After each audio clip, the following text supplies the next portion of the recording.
Bismillahirrahmanirrahim.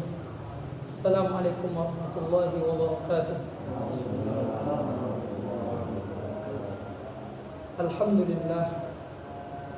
Alhamdulillahi rabbil alamin. Hamdan katsiran tayyiban mubarakan fihi kama yuhibbu rabbuna wa yardah. Wa asyhadu an la ilaha illallah wahdahu la syarika lah. Wa asyhadu anna Muhammadan abduhu wa rasuluh. Salawatu rabbi wa salamuhu alaihi wa ala alihi wa sahbihi wa man tabi'ahum bi ihsan ila yaumiddin, amma ba'd. Allahumma 'allimna ma yanfa'una wanfa'na bima 'allamtana wa zidna ilma. Ma'asyiral muslimin rahimakumullah.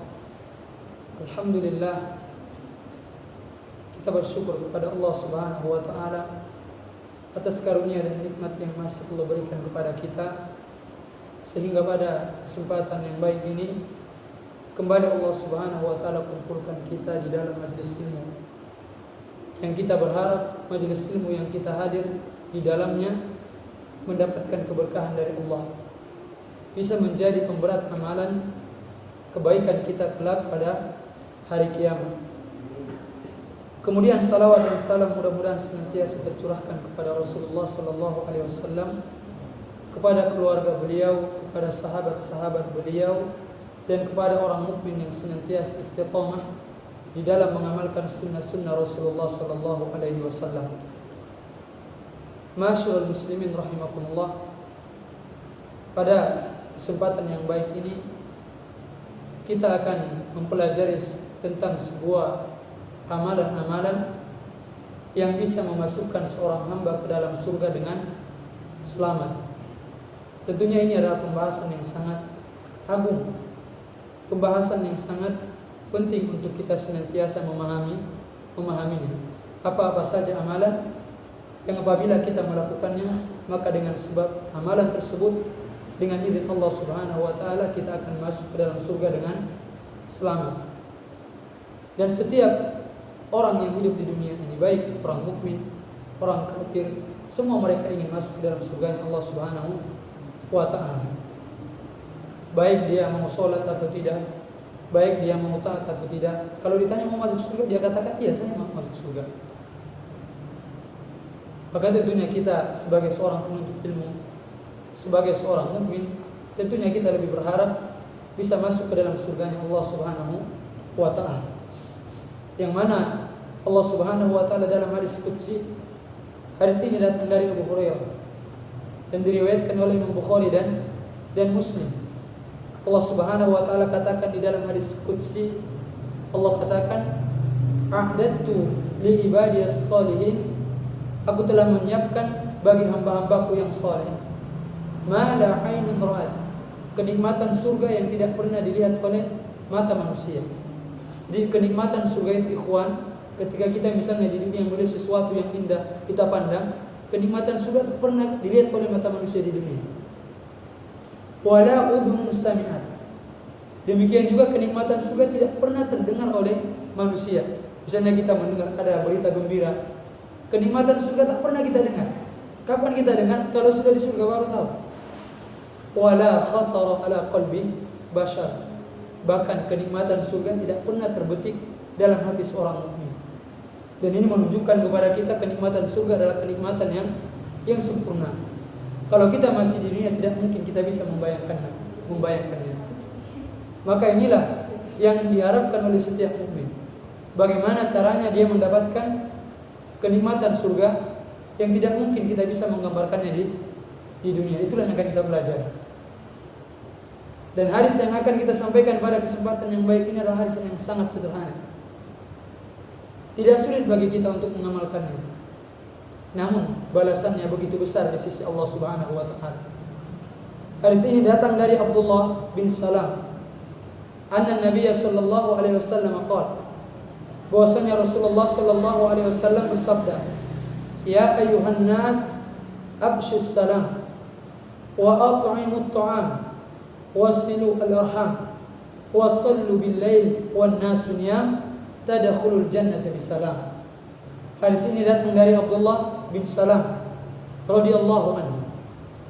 Rasulullah sallallahu alaihi wasallam bersabda, "Wahai manusia, sebarkanlah salam di antara kalian. Berilah makanan orang-orang miskin, orang-orang yang membutuhkan, orang-orang yang ada hajat terhadap makanan tersebut. Kemudian sambunglah tali silaturahim. Kemudian solatlah kalian di malam hari, sedangkan manusia sedang tidur. Maka kata Rasulullah, kalian akan masuk surga dengan selamat." Ini syahidnya ikhwan. Ketika Rasulullah menjelaskan amalan-amalan sunnah, maka hadis ini ditutup oleh Rasulullah, tadkhulul jannata bisalam. Kalian akan masuk surga dengan selamat kalau kita amalkan amalan-amalan di atas tadi. Yang pertama apa ikhwan? Menyebarkan salam. Menebarkan salam di antara kita.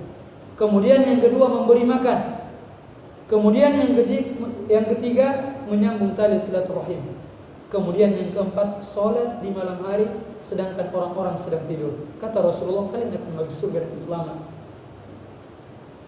Mudah enggak kira-kira amalan ini? Sangat sederhana sekali. Dan hadis ini tidak akan mungkin bohong. Karena hadis ini adalah hadis yang sahih datang dari Rasulullah sallallahu alaihi wasallam. Hadis ini diriwayatkan oleh Imam At-Tirmidzi dan beliau mengatakan hadis ini adalah hadis yang hasan sahih. Itu bisa diterima. Maka yang pertama di antara amalannya adalah sebarkanlah salam di antara kalian. Bahkan Rasulullah sallallahu alaihi wasallam katakan di dalam sebuah hadis, la tadkhulunal jannah hatta tu'minu. Kalian tidak mungkin bisa masuk surga, kata Rasulullah, sampai kalian benar-benar beriman kepada Allah dengan keimanan yang sempurna. Wa la tu'minu hatta tahabbu. Dan kalian tidak dikatakan beriman dengan keimanan yang sempurna sampai kita ini saling mencintai karena Allah. Jadi misalnya antum cinta kepada saudara antum bukan karena dunia. Antum cinta kepada dia semata-mata karena Allah. Ini sulit menerapkan ini. Kita senang kepada kawan kita karena kebaikan dan kita benci kepada kawan kita karena kemaksiatan yang dia lakukan. Ini sulit, ikhwan. Kata Rasulullah, tidak akan sempurna keimanan kalian sampai kalian saling mencintai karena Allah. Afala adullukum ala syai'in idza fa'altumuh tahabbabtum. Maukah kalian aku beritahu tentang suatu amalan? Kalau kalian mengamalkannya ikhlas karena Allah, maka kalian akan saling mencintai karena Allah. Tebarkanlah salam di antara kalian. Jadi kalau dengan sering kita menebarkan salam bersama kita, ikhwan, dengan kita ucapkan salam tersebut ikhlas karena Allah, akan menimbulkan rasa cinta di antara kita. Kalau misalnya ada orang yang benci sama antum, terus salami dia. Ada orang yang benci sama antum, terus antum senyumi dia, cuma ucapkan salam kepada dia ikhlas karena Allah. Lama kelamaan Allah jadikan antum saling mencintai. Jangan misalnya orang benci sama kita, kita juga cuek sama dia. Ini keliru. Justru seorang penuntut ilmu harus mempunyai wajah yang ceria ketika berjumpa dengan orang-orang awam, baik dengan kawan-kawan dia pengajian dan orang lain. Hendaklah dia senantiasa mengucapkan salam. Assalamualaikum warahmatullahi wabarakatuh. Karena mengucapkan salam ini adalah amalan yang sangat agung. Amalan yang sangat besar porsinya dalam agama kita. Hanya sekedar mengucapkan salam saja, tapi kita akan mendapatkan pahala yang sangat besar di sisi Allah, ikhwan. Makanya dalam sebuah hadis yang datang dari Abdullah bin Umar, seorang sahabat bertanya kepada Rasulullah, "Wahai Rasulullah, apa amalan yang paling baik dalam agama Islam?" Maknanya bukan berarti ini aja yang paling baik, di antara amalan yang baik dalam agama Islam. Maka kata Rasulullah, "Tut'imut ta'am." Engkau memberi makan orang miskin. Jadi memberi makan orang miskin itu di antara amalan yang agung. Wa taqra'us salam ala man arafta wa ala man la ta'rif. Kemudian engkau ucapkan salam kepada orang yang engkau kenal dan kepada orang yang tidak engkau kenali. Subhanallah. Ini amalan yang sangat besar dalam agama Islam. Ini mengucapkan salam itu enggak harus sama yang dikenal baru diucapkan salam. Ini belum sempurna sunnahnya. Yang sunnah itu kita ucapkan salam kepada orang yang kita kenal dan kepada orang yang tidak kita kenal. Makanya di sini dikatakan wa taqra'us salam ala man arafta wa ala man la ta'rif. engkau ucapkan salam kepada orang yang engkau kenal dan kepada orang yang tidak engkau kenali. Subhanallah ya. Dan kata para ulama, ketika seseorang mengucapkan salam kepada orang yang dia kenali dan kepada orang yang dia tidak kenali, ini menunjukkan akan ikhlasnya dia mengucapkan salam kepada Allah. Ini diantara hikmahnya, ikhwan. Karena bisa saja ketika kita mengucapkan salam kepada orang yang kita kenal saja, mungkin kita ingin mengambil hatinya. Menunjukkan akan keikhlasan orang tersebut. Kemudian yang kedua, menunjukkan akan tawaduknya dia. Dia tidak bersifat sombong. Apapun pangkat dan jabatan, jumpa sama orang, assalamualaikum. Kemudian yang ketiga, dia telah menampakkan syiar agama Islam. Jadi mengucapkan salam kepada orang yang dikenal dan kepada orang yang tak dikenal, ikhwan. Dan kita sebagai penuntut ilmu adalah orang yang terdepan mengamalkan sunnah ini. Jangan pula kita yang tak mengamalkan. Jumpa sama orang lain tak disapa, kita tidak senyumi, kita tidak ucapkan salam kepada mereka. Justru kita sebagai seorang penuntut ilmu harus berada di garda terdepan mengamalkan sunnah ini. Apa ikhwan, jumpa sama orang lain, assalamualaikum. Apalagi yang ditambah dengan sedikit senyuman, kan? Subhanallah.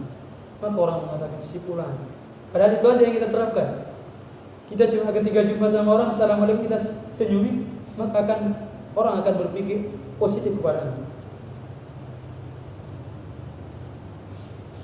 Kalau kita misalnya jumpa sama orang enggak senyum, enggak tegur, oh ini yang belajar. Jadi kita harus senantiasa membiasakan mengucap salam ketika berjumpa dengan orang lain. Ustaz, anak malu, nanti kalau nggak dijawab salamnya gimana, Ustaz? Atau orang bilang, ini lucu orang ini, kok mengucapkan salam terus? Sama halnya dengan anak sebelum belajar paham ini sunnah. Waktu kita mungkin waktu SMP atau SMA dulu, ketika ada orang sering mengucapkan salam, terbetik dalam diri yang sebenarnya, kenapa terus mengucapkan salam? Kita mengejek dia. Bisa saja orang-orang awam ketika kita sering mengucapkan salam kepada mereka akan ada tanggapan yang seperti ini. Itu jangan acukan. Artinya di antara hak seorang muslim terhadap muslim yang lainnya, kalau berjumpa ucapkan salam. Bahkan di dalam sebuah hadis dikatakan kalau kita mengucapkan salam kepada orang lain, kemudian orang yang kita ucapkan salam tak menjawab, malaikat menjawab salam itu. Seperti itu, kuah. Dalam sebuah hadis dikatakan taslimuka ala bani Adam idza laqitahum. Ketika engkau mengucapkan salam kepada anak Adam, ketika engkau berjumpa dengannya, apabila mereka menjawabnya, maka malaikat akan menjawab salam untukmu dan untuk mereka. Ini makna hadisnya. Tetapi kalau seandainya mereka tidak mengucapkan, membalas salam yang engkau ucapkan, maka malaikat tetap mengucapkan salam kepada antum dan malaikat melaknat orang yang tidak menjawab salam dan malaikat diam terhadap mereka. Jadi ngeri ancamannya. Kalau orang mengucapkan salam tak dijawab, malaikat melaknatnya dan malaikat diam kepadanya. Adapun orang yang mengucapkan salam tak pernah rugi. Baik diajak atau tidak, tetap berhak mendapatkan jawaban dari malaikat. Ini diantara amalan apa ikhwan yang bisa memasukkan seorang ke dalam surga, menebarkan salam. Tapi dengan syarat antum ucapkan salam kepada orang lain ikhlas karena Allah. Bukan hanya Ustaz datang, tujuannya hanya untuk dunia saja. Atau si fulan, orang mempunyai pangkat tinggi, salam ucapkan salam kepada dia. Bukan ini. Tetapi niat kita mengucapkan salam karena Allah. Karena ini diantara muslim terhadap muslim yang lainnya. Jadi hukum mengucapkan salam itu sunnah, bukan wajib. Tapi kalau menjawabnya baru wajib. Mengucapkan salam hukumnya sunnah. Jadi ini yang pertama, tebarkanlah salam. Makna menebarkan salam di sini kata para ulama, setiap kali kita berjumpa dengan seorang muslim, dia tetap mengucapkan salam. Meskipun misalnya baru jumpa, assalamualaikum, jumpa lagi, assalamualaikum lagi dia. Ini maknanya. Kita kadang-kadang kalau sekali udahlah, satu malam itu. Kalau jumpa sekali dalam satu malam, kemudian satu malam itu mengucapkan salam lagi, enggak? Ya betul. Ketika jumpa ucapkan salam. kenapa tak akan merugi kita mengucapkan salam?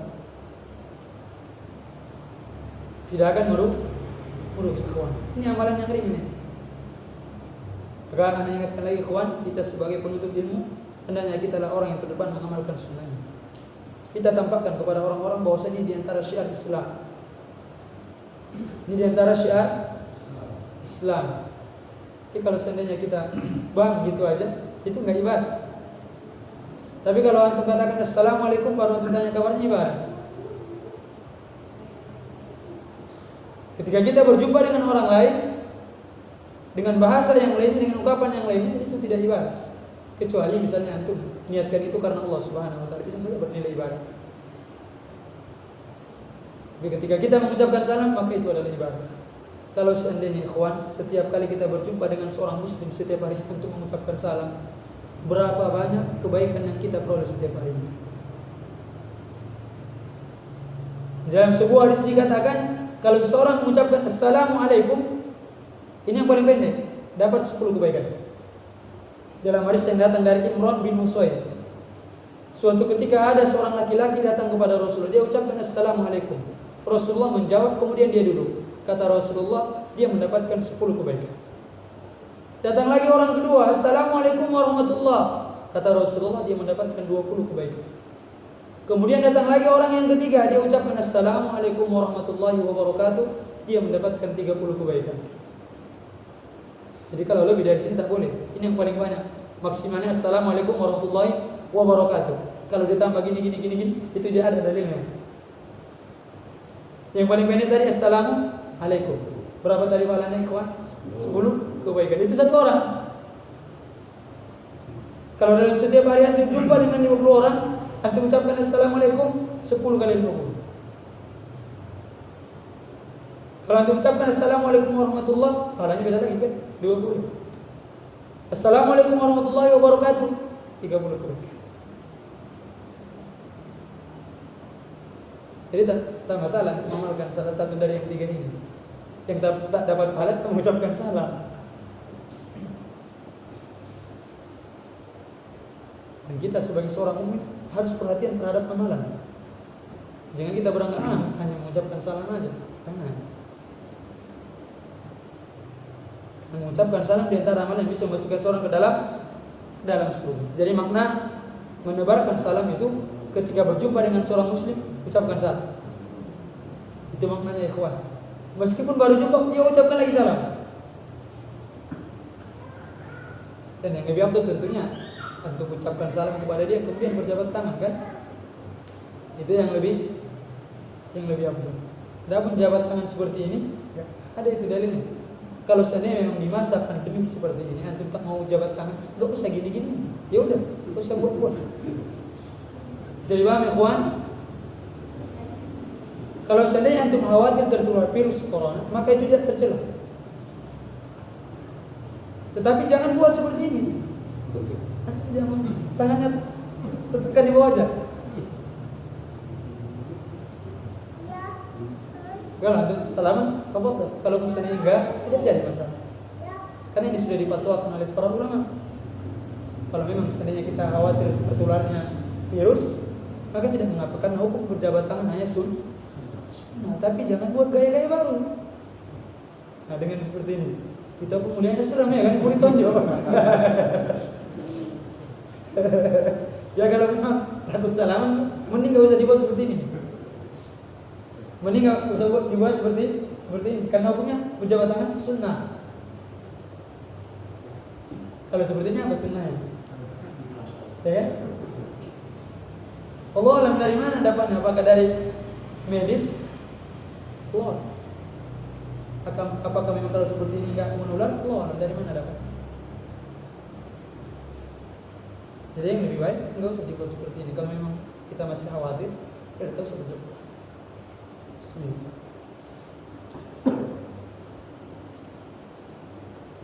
Ini yang pertama ikhwan. Amalannya menyebarkan salam. Kemudian yang kedua, wa'atimut ta'am, memberi makan orang miskin. Ini juga amalan yang agung ikhwan. Antum kalau ada kelebihan rezeki, antum cari orang-orang miskin. Antum kasih makan mereka, meskipun misalnya antum hanya beli nasi padang aja, untuk antar ke rumahnya. Nasi padang berapa harganya? Ada yang 15.000, ada yang 10.000. Ada yang 10.000 kan? Antum cari orang-orang miskin. Berapa orang mereka di dalam? 5 orang. Pas gajian ya kan? Beli 5 bungkus, antar ke rumah. Ini amalan yang sangat agung. Memberi makan orang miskin. Bahkan bagi orang-orang yang senantiasa memberi makan orang miskin, Allah akan jamin bagi dia kamar di surga. Di dalam sebuah hadis dikatakan, "Inna fil jannati la ghurafan." Sesungguhnya di surga itu ada sebuah kamar, sebuah ruangan. Yura zuhuruha min butuniha wa butunuha min zuhuriha. Sesungguhnya di surga itu ada ruangan, ada kamar yang terlihat bagian dalamnya kalau kita melihat dari luar, dan terlihat bagian luarnya kalau kita lihat dari dalam kamar itu. Faqama ilaihi Arabiyyun, maka berdiri seorang Arab Badui kepada Rasulullah, "Liman ya Rasulullah?" Untuk siapa kamar itu disediakan wahai Rasulullah? Ini hadis yang sahih ini. Maka Rasulullah katakan kamar itu disediakan untuk orang-orang yang pertama, liman aqwal kalam, orang yang menjaga ucapannya. Mulutnya ini dijaga. Kalau tak baik, tak bicara dia. Bagi orang yang baik ucapannya, menjaga ucapannya. Dan ini di antara tanda baiknya akhlak seseorang, ucapannya dijaga. Enggak menggibah orang lain, enggak yang aneh-aneh dia ucapkan, yang bermanfaat aja diucapkan. Jadi lisan ini juga dia mencerminkan baik atau buruk akhlak seseorang. Adapun kerjanya menggibah orang aja, yang dibicarakannya enggak jelas saja. Lihat orang yang seperti ini mencerminkan akhlaknya tak baik. Jadi kamar ini disediakan untuk orang yang pertama, untuk orang yang baik ucapannya. Kita penuntut ini lebih dituntut lagi untuk baik ucapannya, ikhwan. Jangan kita samakan kita dengan orang yang tak belajar.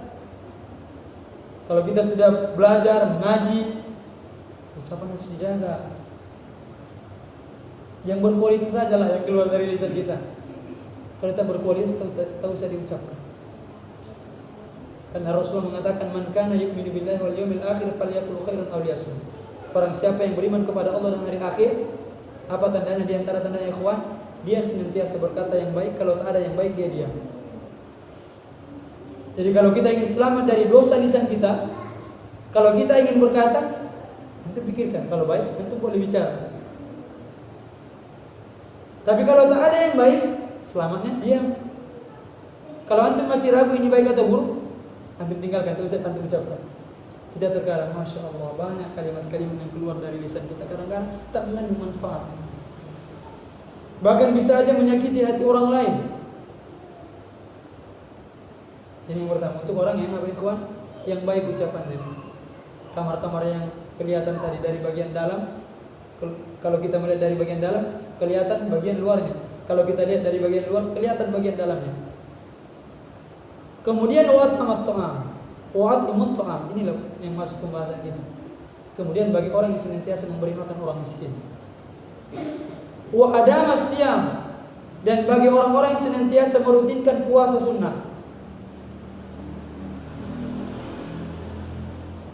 Kemudian wasallu lillahi bil-lail wan nasu niyam, dan bagi orang-orang yang senantiasa salat malam karena Allah sedangkan manusia dalam keadaan tidur. Tapi memang berkaitan dengan amalan sunnah ini, ikhwan, tentunya masing-masing kita berbeda-beda. Mana yang dia lebih condong kepadanya, kan? Ada mungkin sebagian kita dia kuat puasa sunnah, tapi kalau disuruh qiyamul lail tak mampu dia. Ya kan? Ada sebagian kita mungkin pas-pasan aja terus berinfak dia. Maka masing-masing kita itu biasanya kecondongannya berbeda-beda. Tapi kalau antum bisa borong semua amalan sunnah, lebih paten lagi, kan? Tapi kalau tak bisa, paling tidak salah satunya antum harus puasa, agar ini menjadi ciri khas pada hari kiamat. Ketika dipanggil orang-orang yang siap, antum termasuk ke dalamnya. Ketika dipanggil orang-orang yang bersedekah, antum termasuk. Dan ini tidak menjadi masalah. Berkaitan dengan amalan sunnah, masing-masing kita berbeda-beda. Terkadang si fulan lebih condong bersedekah. Kalau disuruh qiyamul lail dia tak mampu. Ada orang yang qiyamul lail subhanallah, bangun sepertiga malam, mampu dia setiap malam. Disuruh puasa, tak kuat dia. Tapi kalau yang wajib tak boleh ditawar-tawar. Kalau yang sunnah, antum lihat mana yang lebih condong diri antum kepadanya, dan antum jadikan itu sebagai ciri khas antum.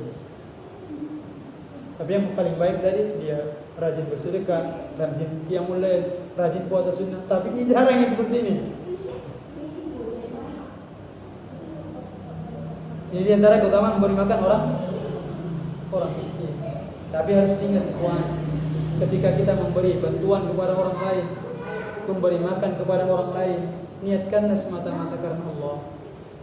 Makanya di dalam Al-Quran, di antara sifat penghuni surga itu ikhwan, mereka rajin memberi makan orang miskin, kemudian mereka ikhlas karena Allah. Jadi rajin memberi makan orang miskin itu di antara ciri-ciri penghuni surga. Kita jangan bakhil uang kita untuk memberi makan orang yang membutuhkan. Jangan bakhil. Jangan pelit-pelit. Minimalnya pas gajian aja lah, perhatikan orang miskin. Kalau tak bisa setiap hari, pas gajian. Siapa orang yang sulit ekonominya kan? Yang kalau kita berikan kepada mereka sesuatu yang kecil, menurut mereka itu adalah sesuatu yang besar. Allah Subhanahu wa taala katakan wa yut'imuna at-ta'ama 'ala hubbihi miskinan wa yatiman wa asira. Mereka memberikan makanan dengan makanan yang mereka sukai. Jadi mereka memberi makan mereka memberi makan orang lain dengan makanan yang mereka sukai. Jadi bukan kalau sudah tak suka enggak habis lagi baru disedekahkan kepada orang lain, bukan. Dan banyak orang kaya di zaman sekarang ini seperti ini. Dapurnya sudah di rumah enggak habis lagi kan, enggak suka lagi baru disedekahkan kepada orang lain. Mereka memberi makan dengan makanan yang mereka sukai, ikhwan. Ala hubbihi miskinan wa yatiman wa asir. Kepada orang miskin, kepada anak yatim, dan kepada para tawanan. Kemudian mereka mengatakan, innama nut'imukum liwajhillah. Sesungguhnya kami memberi kalian makan mengharapkan wajah Allah. La nuridu minkum jazaa'a wala syukura. Kami tidak mengharapkan dari kalian balasan dan ucapan terima kasih. Jadi biasakan ketika kita bantu orang lain, memberi makan orang lain, tujuan kita apa ikhwan? Semata-mata karena Allah. Tidak mengharapkan balasan. Kemudian tidak mengharapkan ucapan syukran, terima kasih. Ini tidak diharapkan oleh penghuni surga ketika mereka memberi makan orang miskin. Nah, kita sering jelaskan, kalau ada orang membantu orang lain, kemudian dia niatkan membantu tersebut, tujuannya ketika kelak dia kesusahan agar orang lain membantu dia, berarti dia tidak ikhlas. Ya kan? Anak bantu aja lah dia. Mana tahu besok kita yang susah dia juga bantu kita. Sering nih, hati-hati jangan seperti ini. Ayo kita bantu aja lah si fulan. Enggak selamanya kita di atas katanya kan. Mungkin sewaktu-waktu kita berada di bawah kesusahan agar dia bantu. Hati-hati ucapan seperti ini. Makanya ketika seorang memberikan manfaat kepada orang lain kemudian dia berharap balasan, berarti dia tidak ikhlas karena Allah. Sama yang sering kita contohkan kan, kalau misalnya masalah walimah, undangan misalnya kan, akikah, walimah dan lain-lain sebagainya, macam-macam lah. Karena kita di Indonesia ini banyak undangan. Kalau yang ada undangan cepat gemuk lah dia, makan terus.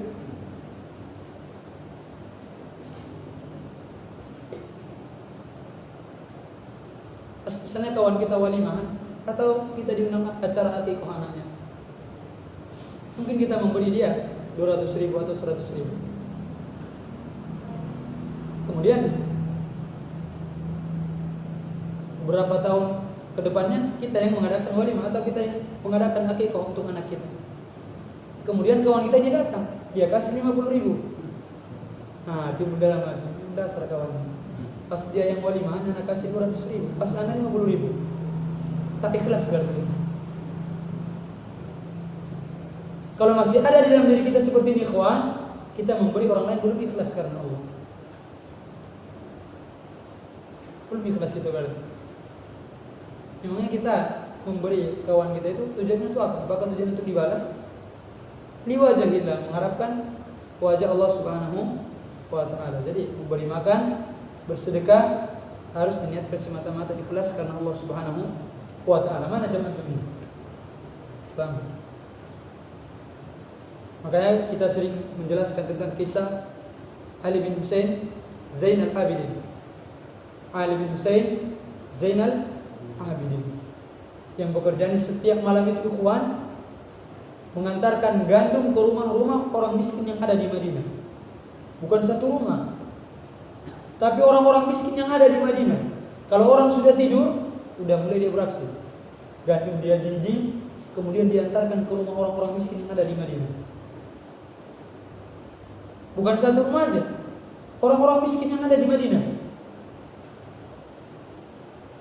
Dan ini tidak ada yang mengetahuinya sampai dia meninggal.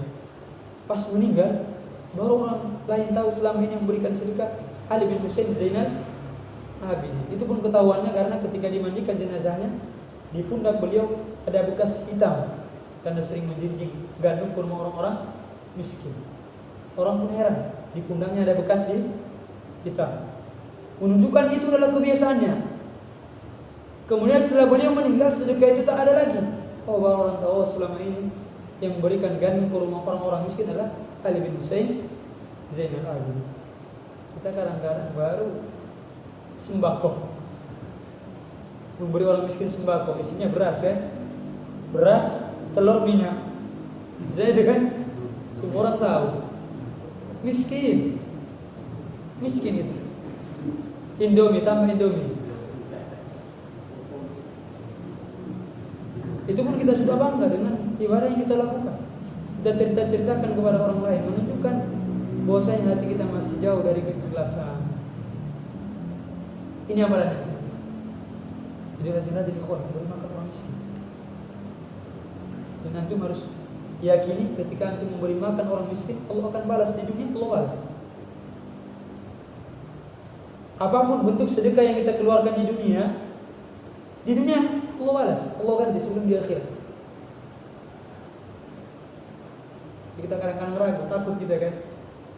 Sebenarnya apa saja yang kita infakkan di jalan Allah, pasti Allah ganti. Di dunia sudah Allah ganti, cepat atau lama.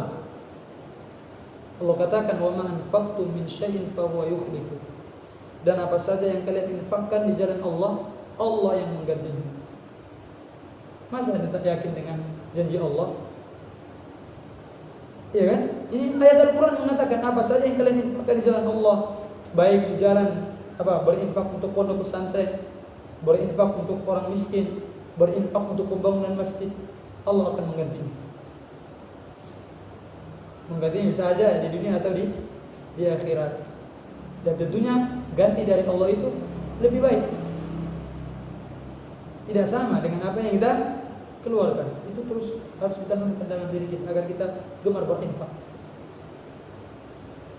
Tapi jangan pula niatnya Anda berinfaklah biar nanti diganti oleh Allah. Jangan pula itu niat semata-mata. Niatnya harus murni karena Allah Subhanahu wa ta'ala. Adapun kalau seandainya seseorang melakukan ibadah kemudian terbetik dalam dirinya untuk mendapatkan keuntungan dunia, kata para ulama, selama niat dunianya tidak lebih mendominasi, maka tidak jadi masalah. Bisa dipahami kawan ya? Misalnya itu berinfak, tapi antum juga berharap nanti Allah ganti. Karena memang menjadikan hati ini murni kita berinfak semata-mata karena Allah agak sulit juga. Kalau seandainya seorang berinfak kemudian terbetik dalam dirinya untuk mendapatkan keuntungan dunia, selama niat dunia tidak mendominasi, maka tidak jadi masalah. Selama niat nomor satunya tetap akhirat, tidak jadi masalah. Tetapi kalau sudah niat dunianya sudah mendominasi, sudah gugur amalannya. Tentunya nggak sempurna. Kita tidak menginginkan jatah-jatah dunia. semata-mata kita infakkan karena mengharapkan pahala dari Allah Subhanahu wa taala. Ini adalah level tertinggi. Tapi ini sulit. Ini yang kedua, ikhwan. Memberi makan, entah memberi makan orang miskin, memberi makan tamu yang datang ke rumah kita, ini juga termasuk bagian dari memberi makan. Entah memberi makan tetangga-tetangga kita, ini juga termasuk ke dalam. Atau antum traktir kawanan itu juga termasuk ke dalam hadis ini. Jangan bakhil, jangan terus minta ditraktiri orang. Sekali-sekali kita yang traktiri orang. Iya kan? Kecuali memang kita tidak ada. Ya gimana lah, ngikut aja lah kalau tak ada di kantong, ya kan? Tapi kalau di kantong ada, udah jangan mau dibayarkan sama orang, kita yang bayarkan punya orang. Karena itu sedekah. Karena itu adalah sedekah bagi kita. Jadi selagi masih ada di kontrak, jangan mau dibayarkan. Jangan mau dibayarkan sama orang, kita yang bayarkan punya orang, makan orang kita yang bayar. Taib, kemudian yang ketiga, wasilul arham. Sambunglah tali silaturahim. Yang dimaksud dengan tali silaturahim di sini, ikhwan, harus dipahami. Karena banyak di antara kita yang keliru memahami apa yang dimaksud dengan silaturahim, menyambung silaturahim. Sebagian orang mengatakan, ana berkunjunglah ke rumah ustaz, ke rumah kawan, silaturahim katanya. Ini salah. Yang dimaksud dengan silaturahim adalah para kerabat yang ada hubungan nasab dengan kita. Namanya rahim. Rahim itu kan rahim seorang ibu. Berarti kalau dia rahim seorang ibu yang ada hubungan nasab dengan kita, baik bisa mewarisi atau tidak, atau baik dia bisa menjadi mahram atau tidak, berarti dari pihak ayah dan ibu kita. Inilah rahim kita. Jadi paham, ikhwan? Maka menyambung silaturahmi terhadap orang, kepada mereka ini hukumnya wajib. Kepada pihak ayah kita dan kepada pihak ibu kita, ke bawah dan ke atasnya. Adapun kalau misalnya antum berkunjung ke rumah ustaz, berkunjung ke rumah kawan antum, ini namanya ziarah, bukan silaturahim. Jadi jangan disamakan. Ayo kita berkunjung ke rumah ustaz fulan, silaturahim gitu. Yang benar ini namanya ziarah, berkunjung. Kalau silaturahim kepada kerabat dekat yang ada hubungan nasab dengan kita, ini yang dijelaskan oleh para ulama. Adapun kepada orang lain yang tidak ada hubungan nasab dengan kita, maka itu dikatakan ziarah, berkunjung sesama muslim. Maka di antara bentuk menyambung silaturahmi ikhwan kepada rahim kita, di antaranya antum ziarah mereka. Antum berakhlak yang mulia kepada mereka.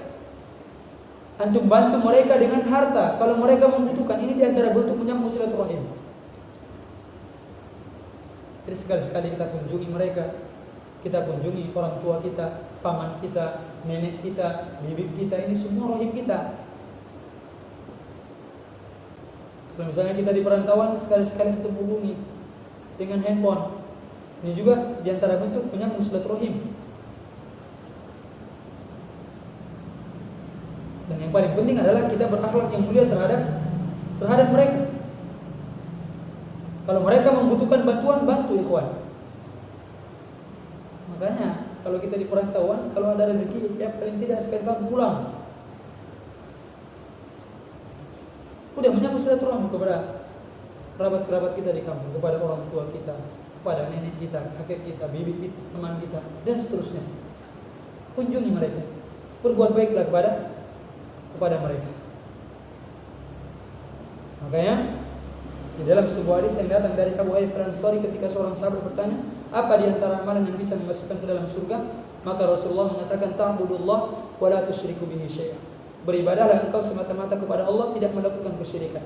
Wa tuqimus shalah, mendirikan salat. Wa tu'tiyaz zakah, membayar zakat. Wa tasilur rahim, kemudian engkau menyambung tali silaturahim.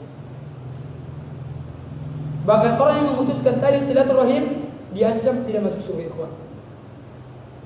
Dia sudah paham ya? Silaturahim, memutuskan silaturahim berarti kepada orang yang ada hubungan nasab dengan kita.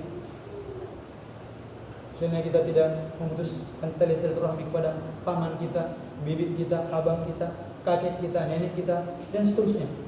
Kata Rasulullah, yadkhulul jannah qati.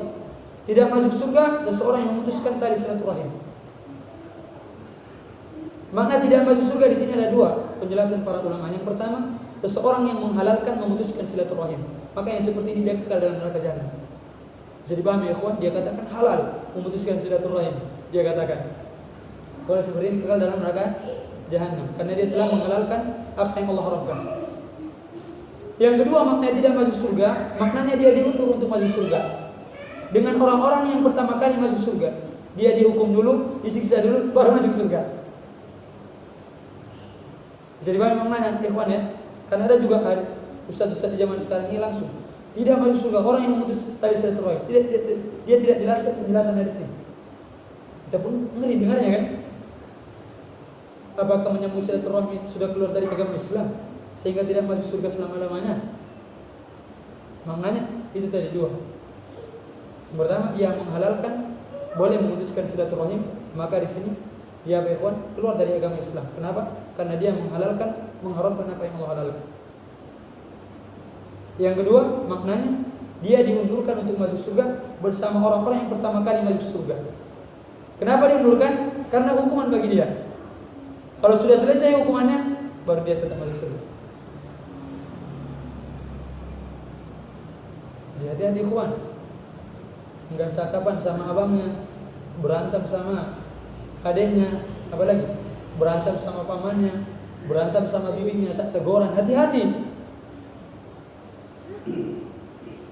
Hati-hati orang yang seperti ini. Sudah segera minta maaf kepada mereka ikhwan. Sambunglah silaturahim kepada mereka. Karena ini diantara amalan yang bisa masukkan kita ke dalam surga. Bahkan di dalam sebuah hadis dikatakan, kita berantem sama orang lain aja, bukan kepada kerabat dekat kita, kita tidak akan diampuni, tidak mendapatkan ampunan dari Allah. Pengampunan kita ditangguhkan oleh Allah. Rasulullah sallallahu alaihi wasallam mengatakan, tuftahu abawabul jannah yaumul itsnain wa yaumul khamis. Pintu surga itu dibuka pada hari Senin dan pada hari Kamis. Fayughfaru likulli 'abdin la yusyriku billahi syai'. Maka semua hamba yang mentauhidkan Allah, tidak melakukan kesyirikan, berhak mendapatkan ampunan pada hari itu. Ini keutamaan orang yang mentauhidkan Allah, tak melakukan kesyirikan. Illa rajulain, kecuali dua orang, kana bainahu wa baina akhihi syahna, yang mana dia mempunyai perselisihan dengan orang lain. Kemudian ikhwan, semua orang yang mentauhidkan Allah setiap hari Senin, hari Kamis berhak mendapatkan ampunan dari Allah, kecuali dua orang aja. Siapa mereka? Yang ada hubungan, yang ada permasalahan, yang ada perselisihan antara diri dia dengan orang lain. Apa kata Allah kepada para malaikat? Anziru hadain, anziru hadain, anziru hadain hatta yastalihan.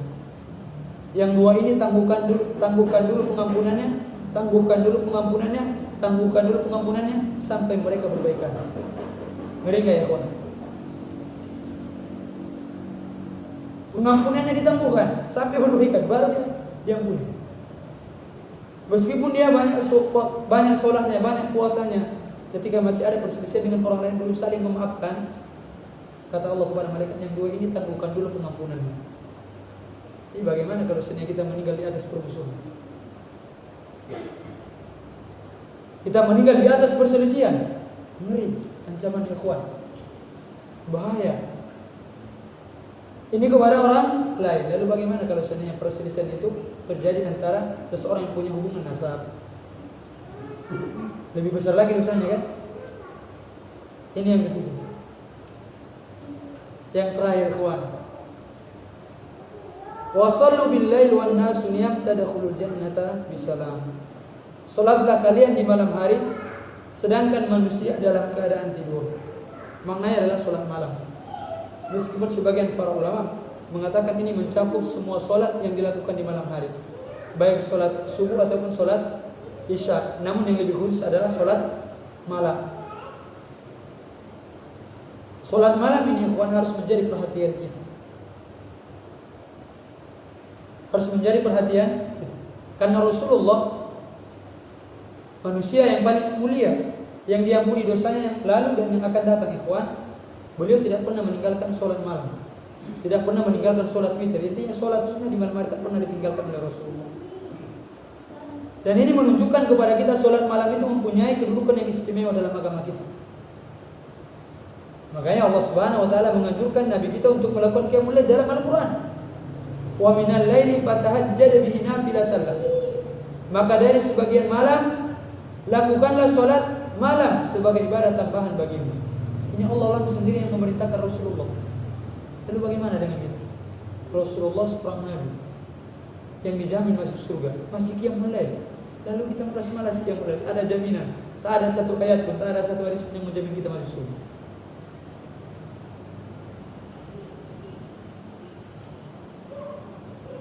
Maka aib bagi seorang penuntut ilmu ketika malam hari tak melakukan qiyamul lail. Aib bagi kita sebagai penuntut ilmu ikhwan, di malam hari tidak ada jatah dia dari qiyamul lail.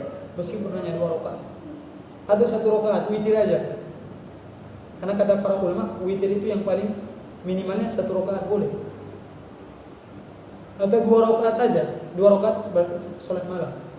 Kalau witir kan ganjil dia, 1, 3 dan seterusnya. Paling tidak kita tidak mampu bangun sepertiga malam, yang minimalnya setengah jam sebelum subuh kita bangun. Atau 15 menit sebelum subuh kita bangun, melakukan 2 rakaat aja atau 3 rakaat saja, ikhwan. Karena kata Rasulullah, man istayqadha minal lail. Barang siapa yang bangun di malam hari, kemudian dia sholat, wa aiqadha ahlahu. Kemudian dia bangunkan keluarganya atau istrinya. Fa shalla rak'ataini jami'an. Kemudian dia sholat bersama istrinya 2 rakaat aja. 2 rakaat aja. Apa balasannya? Dzukira kutiba minadz dzakirin Allah katsiran wa dzakirat. Maka pasangan suami istri ini akan dicatat oleh Allah sebagai laki-laki dan perempuan yang banyak mengingat Allah. Hanya dengan 2 rakaat ikhwan salat malam. Kalau 2 rakaat taruh sekarang salat subuh itu jam 4:30. Antum bangun jam 4:20 masih terkejar 2 rakaat ikhwan. Itu udah miskin kali nih. Masih terkejar 2 rakaat. Balasannya kata Rasulullah, maka pasangan suami istri ini akan dicatat sebagai wanita, laki-laki dan perempuan yang banyak mengingat Allah. Tak dikatakan antum 3 jam qiyamul lail atau semalaman suntuk atau qiyamul lail, tidak, ikhwan. Hanya 2 rakaat saja. Maka sunnah bagi kita yang sudah ada istri, itu udah bangun di malam hari, bangunkan istri. Ini sunnah. Nanti kasihan, jangan. Justru kita kasihan kalau dia qiyamul lail. Kebalik kalau kita katakan kasihanlah, lagi tidur, lagi enak tidur. Yang kasihan dia bangun, dia melewati malam tak ada qiyamul lail. Ini yang kasihan kita. Kita lihat tadi, kita renungkan ikhwan hadis yang tadi, agar kita semakin semangat qiyamul lail. Kita bangunkan istri kita, kemudian sholat 2 rakaat aja. Kita sholat 2 rakaat, istri kita sholat 2 rakaat, maka dicatat sebagai laki-laki yang banyak mengingat Allah dan perempuan yang banyak mengingat Allah. Hanya dengan 2 rakaat aja. Jadi kita katakan kalau subuh 4:30, berarti antum bangun jam 4:20 masih terkejar 2 rakaat. Dikasih waktu 10 menit kan untuk kamar mandi dulu, pakai pakaian, baru 5 menit lagi kejar 2 rakaat. Dan 2 rakaat di sini dikatakan harus surahnya surah Al-Baqarah, enggak. Di sini 2 rakaat. Entah itu hanya baca qul huwallahu ahad, kemudian qul a'udzu birabbin nas, termasuk dalam hadis ini. Jadi antara sunnah ikhwan, romantis ini namanya romantis. Sama-sama beribadah sama istri. Kalau sama-sama kuno, sama-sama menikmati dunia, memang ini bagus. Tapi romantis yang sebenarnya inilah dia. Ketika kita mampu sama-sama mengaji, sama-sama baca Al-Quran, sama-sama qiyamul lail, sama-sama beribadah, inilah kebahagiaan dalam rumah tangga. Inilah kebahagiaan yang sebenarnya yang dirasakan oleh pasangan suami istri ketika mereka mampu sama-sama melakukan ketaatan kepada Allah. Maka beruntunglah ketika seorang mendapatkan pasangan yang pasangannya mendekatkan diri dia kepada Allah. Karena ada juga pasangan itu menjadikan kita jauh dari Allah. Diajari tak mau, diajak tak mau, didakwahin tak mau, ngeyel terus dia. Tapi itu sabar-sabar aja. banyak-banyak terus dakwai dengan cara yang lemah lembut, kemudian terus antum doakan dia akan Allah berikan tidak. Jadi qiyamul lail, mulai nanti antum usahakan qiyamul lail. Semua kita berusaha untuk qiyamul lail. Meskipun hanya 2 rakaat. Kalau tak mampu 2 rakaat, witir 1 rakaat udah. Ini udah miskin itu namanya.